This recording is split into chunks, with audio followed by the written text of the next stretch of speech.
श्री शिवाय नमस्तुभ्यं दोस्तों।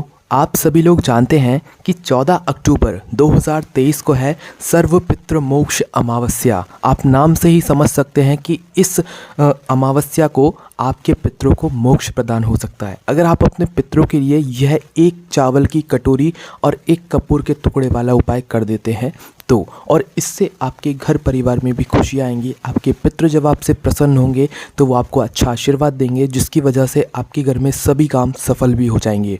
तो दोस्तों, आज की इस वीडियो में हम आपको 14 अक्टूबर 2023 दिन शनिवार के दिन किया जाने वाला एक ऐसा सर्वपितृ मोक्ष अमावस्या के दिन किया जाने वाला एक चावल की कटोरी और एक कपूर के टुकड़े वाला यह उपाय अच्छे से समझाने वाले हैं। यह उपाय बहुत सारे लोग करने वाले हैं और उपाय को समझना ज़्यादा ज़रूरी है, क्योंकि जब आप उपाय को सही तरीके से करोगे जब वह उपाय काम करेगा, अन्यथा वह उपाय काम ही नहीं करेगा। ठीक है, तो हम इस उपाय को अच्छे से समझाने वाले हैं। आप लोग अच्छे से समझिएगा, उसके बाद ही इस उपाय को कीजिएगा। ठीक है, तो सबसे पहली बात दोस्तों, यह उपाय आपको किस दिन करना है? सिर्फ श्राद्ध पक्ष या पितृपक्ष या सर्वपितृ मोक्ष जो अमावस्या होती है उस दिन, जो कि इस बार 14 अक्टूबर 2023 को पड़ रही है। ये सर्वपितृ मोक्ष अमावस्या के ही नाम है। पितृपक्ष अमावस्या या श्राद्ध पक्ष अमावस्या ये एक ही दिन है। ठीक है, और यह अमावस्या बड़ी अमावस्याओं में से एक होती है। इस दिन सभी के पितृ जो होते हैं वो धरती पर आते हैं और धरती पर आकर शाम के समय क्या होता है कि ये सभी जो है नदी बावड़ी और तालाब के पास में जो है जल ग्रहण करते हैं। ठीक है, तो उपाय में क्या करना है सबसे पहले वो हम लोग समझते हैं। देखो, यह उपाय आप लोगों को कब करना है? 14 अक्टूबर के दिन रात्रि में शुरू करना है। ठीक है, उपाय क्योंकि एकदम से पूरा नहीं होगा, कुछ समय लगेगा इस उपाय को पूरा होने में। तो सबसे पहली चीज़ आपको शाम के समय या रात के समय क्या तैयारियां करनी है इस उपाय को करने के लिए, वो आप लोग सुन लो। देखो, सर्वपितृ मोक्ष अमावस्या या पितृपक्ष अमावस्या किस दिन है? 14 अक्टूबर 2023 है ना। पूरे दिन आप लोगों को कुछ भी नहीं करना है, आपको करना है रात्रि के समय लगभग 8 से 9 या 9 से 10 बजे के बीच आप ये मतलब समय समझ सकते हो। ठीक है, तो 8 से 10 बजे के बीच में आप यह वाला काम करना है जो हम आपको बता रहे हैं। ठीक है, तो सबसे पहले इस उपाय के लिए आपको लेनी है एक चावल की कटोरी। अब चावल की कटोरी कैसा? एक खाली कटोरी लेकर उसमें अपने घर के रसोई घर में जो चावल हो वो चावल थोड़े से लेकर जो है आप उस कटोरी के अंदर डाल लीजिए। डाल लिया आपने, कितना डालना है? बिल्कुल चावल की कटोरी हल्का सा मतलब फुल भर लो और हल्की सी खाली रहने देना, बस इतनी आपको चावल की कटोरी अपनी भर लेना है। और कटोरा नहीं लेना है, कटोरी ही लेना है, जो छोटी कटोरियाँ होती है ना वो वाली। तो उसके अंदर फुल आप लोग चावल भर लो, थोड़ा सा कम रखना फुल से, बस उतने चावल आप लोग रख लो, है ना। उसके बाद में सबसे महत्वपूर्ण चीज़, इस चावल की कटोरी के ऊपर मतलब चावल के ऊपर ही आपको रखना है एक कपूर का टुकड़ा। क्या रखना है?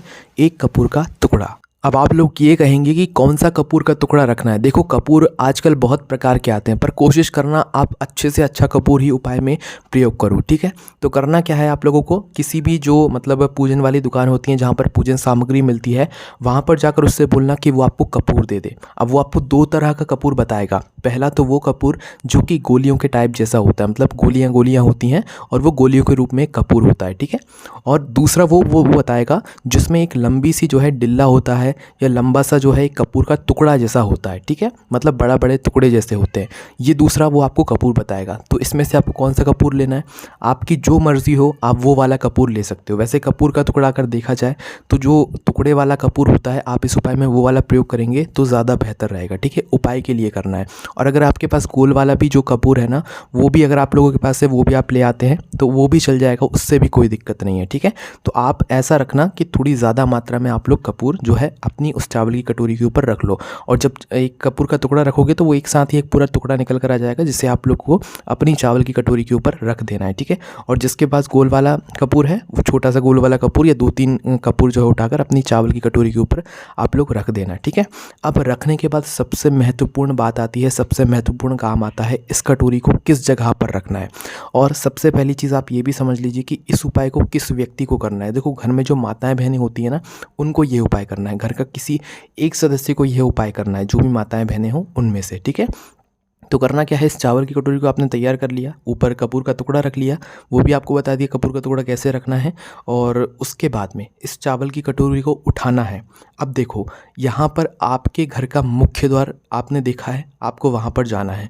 अब देखो, जिनके खुद के घर हैं उनका मुख्य द्वार तो आप लोगों को पता ही होगा, एक मेन द्वार होता है, एक मेन गेट होता है, वहाँ पर वो लोग जाएंगे। ठीक है, पर जो लोग किराए के घर में रहते हैं या जो लोग मल्टीज़ में रहते हैं उनके लिए क्या, उनका मुख्य द्वार कौन सा होगा और उन्हें इस चावल की कटोरी को लेकर कहाँ पर जाना है।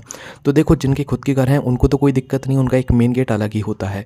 पर जो लोग मल्टीज़ और किराए के घर में हैं, उनके किराए के घर का वो आखिरी गेट, जिस गेट से आप लोग अंदर बाहर आते हो, या मल्टीज़ के उस कमरे का वो आखिरी गेट जहाँ पर आपका मल्टीज़ का कमरा है, मतलब जहाँ से आप लोग अंदर बाहर आते हो, उस दरवाजे के बाहर की साइड आपको ये उपाय मतलब पूरा करना है, ठीक है। और जिनके घर का मुख्य दरवाज़ा है वो तो समझ ही जाएंगे। तो इस चावल की कटोरी को लेकर आपको आना है अपने घर के मुख्य दरवाजे पर आ गए आप लोग, मेन गेट पे आ गए। अब उसके बाद इस चावल की कटोरी को आपको कहाँ पर रखना है। देखो, आपका घर का जो दरवाज़ा है, दरवाजे के बाहर की साइड होकर, ठीक है। ऊपर कोई दीवार वगैरह हो तो दीवार पर भी रख सकते हो, और नीचे अगर सुरक्षित जगह पर रख सकते हो तो वो भी रख सकते हो, ठीक है। पर नीचे रखोगे तो वो सुरक्षित नहीं रहेगी शायद, इसीलिए आप लोग कोशिश करना कि ऊपरी जगह पर रखो। अब दोस्तों, इस बात का आप लोग ध्यान रखना, इस चावल की कटोरी को आपको अपने दरवाजे के अंदर की साइड भूल कर भी नहीं रखना है। आपका जो दरवाज़ा है या जो चौखट है उसके बाहर की साइड होकर ही इस कटोरी को आपको रखना है। भले ही अब आप उसे थोड़ी ऊंचाई पर रख दो या थोड़ी नीचाई पर रख दो, वो सुरक्षित रहनी चाहिए वो कटोरी। उस कटोरी के चावल कहीं पे जाने नहीं चाहिए।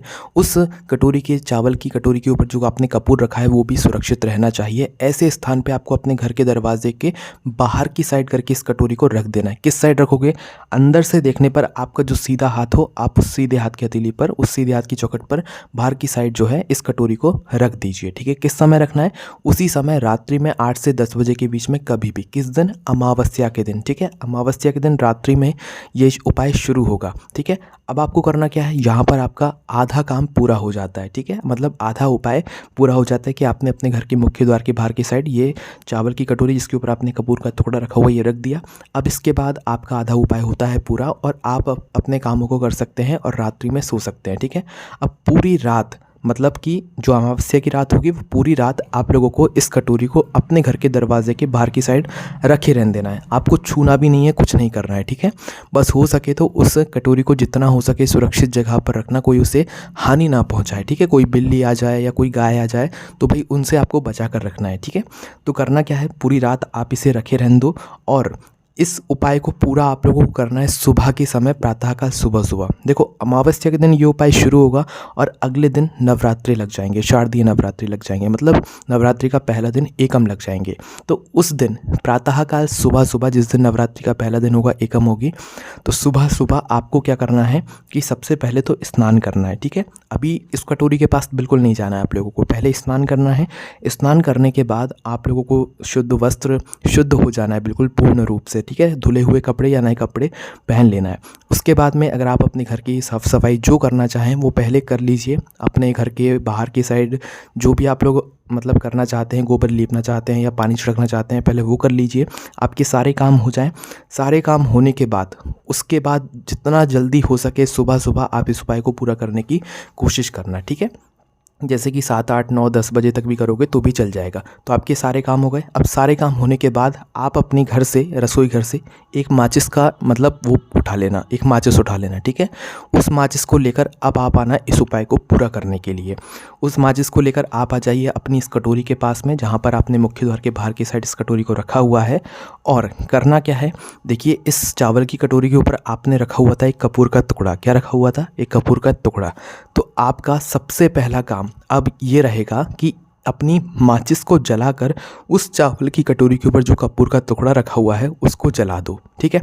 चावल की कटोरी को हिलाना भी नहीं है, कुछ नहीं करना है। चावल की कटोरी जहाँ पर रखी हुई है वहीं पर रखे ही उस चावल की कटोरी के ऊपर रखा हुआ कपूर को आपको अपनी माचिस के द्वारा माचिस जलाकर जला देना है, ठीक है। आपने वहीं के वहीं जला दिया।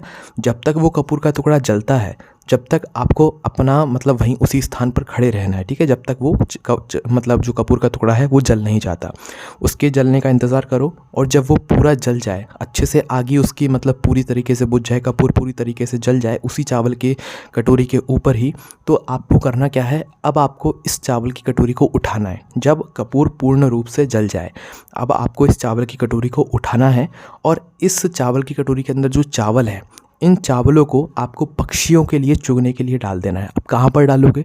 देखो, किसी ऐसे वृक्ष के नीचे, पेड़ के नीचे, ध्यान से सुनना, कोई भी वृक्ष हो, कोई दिक्कत नहीं है, कोई भी पेड़ हो जहाँ पर पक्षी आते हों दाना चुगने के लिए, तो आपको किसी ऐसे वृक्ष के नीचे जाना है। भले ही वो वृक्ष आपके घर में ही क्यों ना हो, अगर आपके घर में ही पशु मतलब जो पक्षी होते हैं जो वो आते हैं, सिर्फ पक्षी की कह रहे हैं, जो चिड़िया वगैरह होती हैं वो आती हैं दाना चुगने के लिए, तो आप ऐसे वृक्ष के नीचे जाकर इन चावल के दानों को आप वहाँ पर पूरे में फैला दीजिए, ठीक है। मतलब डाल दीजिए इस चावल की कटोरी के पूरे चावल को। पेड़ के नीचे डालना है, मतलब पेड़ की छाँव में डालना है, ऐसा नहीं पेड़ यहाँ है और आप दूर जाके डाल रहे हो। पेड़ के नीचे ही आप लोगों को ये पूरे चावल जो है डाल देने। डालने के बाद अब बस वो अपने आप जो पक्षी होंगे वो इन सारे दानों को चुग लेंगे और आपको आ जाना है अपने घर पर वापस। और घर पर वापस आने के बाद यहाँ पर यह उपाय पूर्ण हो जाता है। ध्यान दीजिएगा कि ये चावल की कटोरी के जो चावल हैं, इन चावलों को पशु जो ने मतलब जो पक्षी होते हैं वो चुग लेने चाहिए। इस बात का ध्यान रखना, इसलिए हमने बोला कि किसी ऐसे वृक्ष के नीचे जहाँ पर पक्षी आते हों, ठीक है। क्योंकि पेड़ के नीचे मतलब पेड़ पर हमेशा ज़्यादातर जो है पक्षी बैठे रहते हैं, तो किसी भी पेड़ के नीचे आप लोग इन चावल के दानों को डालकर आ सकते हो और घर आकर आपका यह उपाय पूर्ण हो जाता है, ठीक है। अब इस उपाय को करने से हुआ क्या, आपके घर पर आ रही दुख और समस्याएं दूर होंगी, आपके पितृ आपसे प्रसन्न होंगे, साथ ही में जो भी दुख समस्याएं आने वाली होंगी वो नहीं आएंगी।